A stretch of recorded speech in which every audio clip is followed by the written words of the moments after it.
Hi guys, Righteous Rama here, bringing you your dose of truth for the day, and that is this.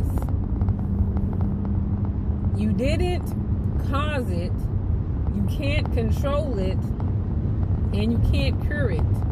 Part 2. I've done a video on this topic before, but I can't remember all that I said in there. I know that this is some different stuff I didn't share in the other one. But this is what people have to think about when it comes to controlling people. When you're trying to control people's bad behaviors, when you're trying to control people's bad choices, especially codependent people, we think it is up to me to control people's bad choices.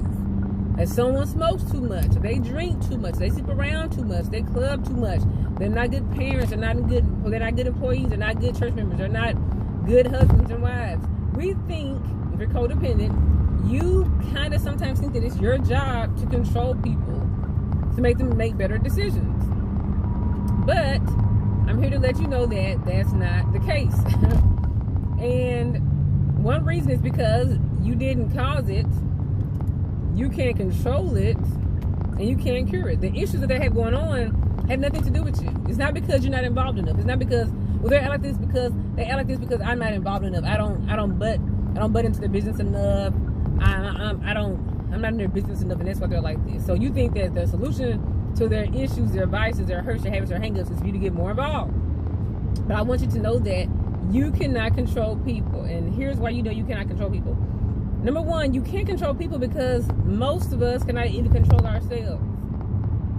Most of us have done a horrible job of controlling our own selves. Most of us have been trying to change something about our body for the last 10 years and have been unsuccessful. Most of us have been trying to spend less, save more, unsuccessful. Most of us have been trying to, some of y'all have been trying to get rid of a bad relationship or get into a good one, and you've been unsuccessful in it. So it's not like you've been successful in changing yourself, controlling yourself. So how foolish is it to think that you can control somebody else, right? Number two, why you should not try to control people? Because God himself is not trying to control people.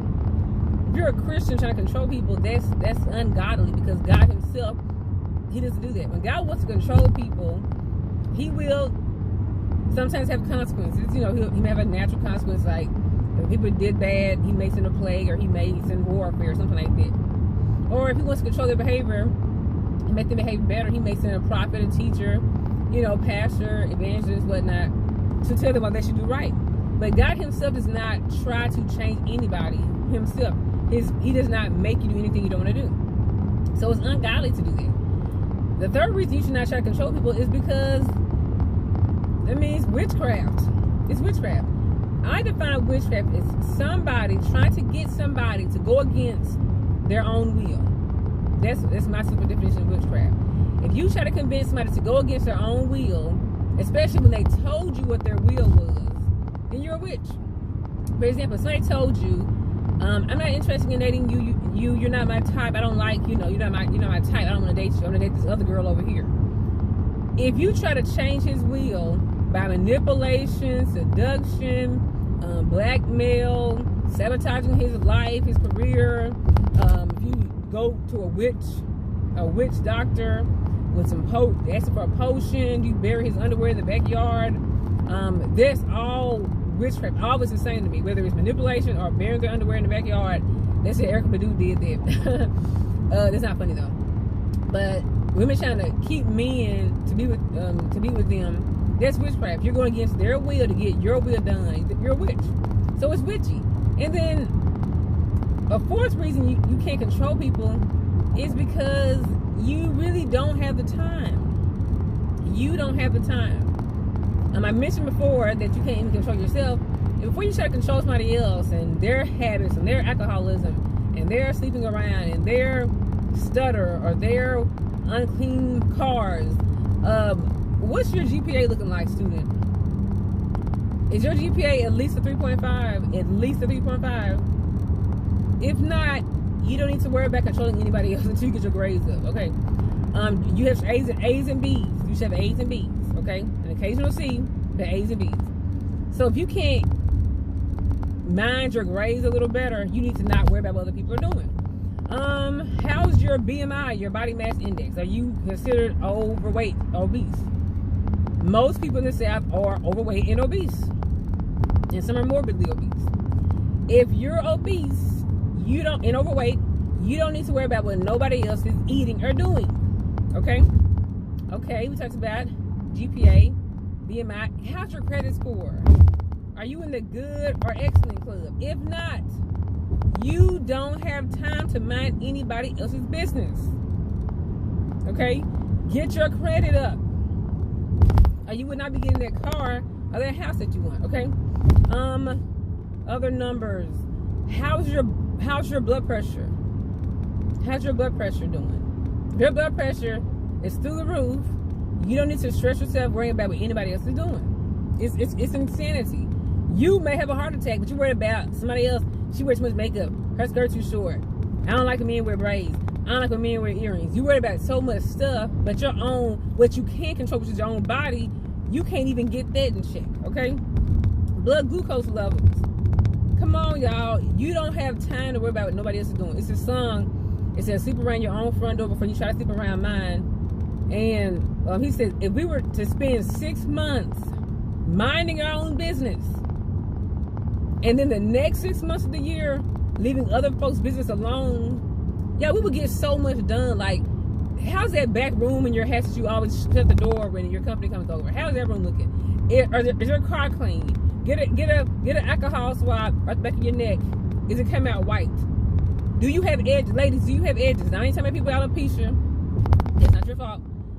But do you have edges? We worry about everybody else's business.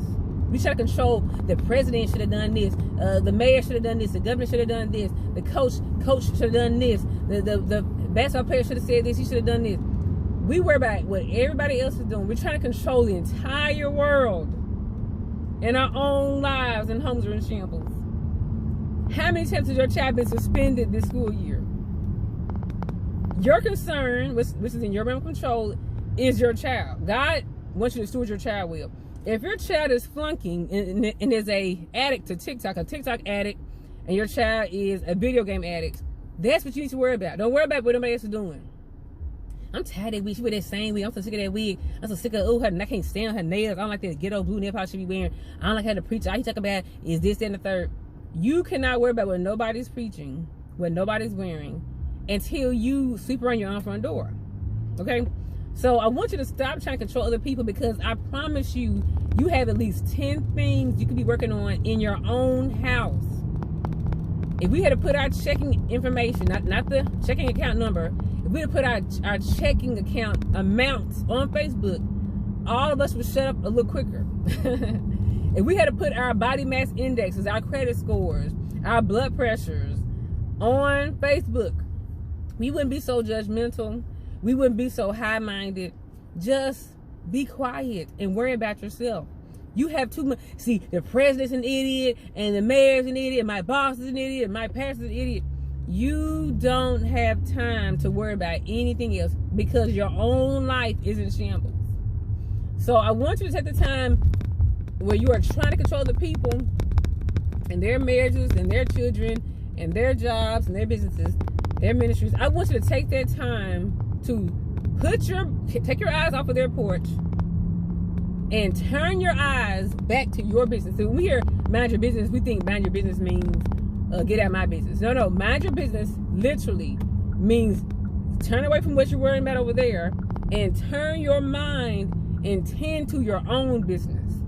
It don't just mean leave my business alone, get my business, mind your business, don't worry about what I'm doing.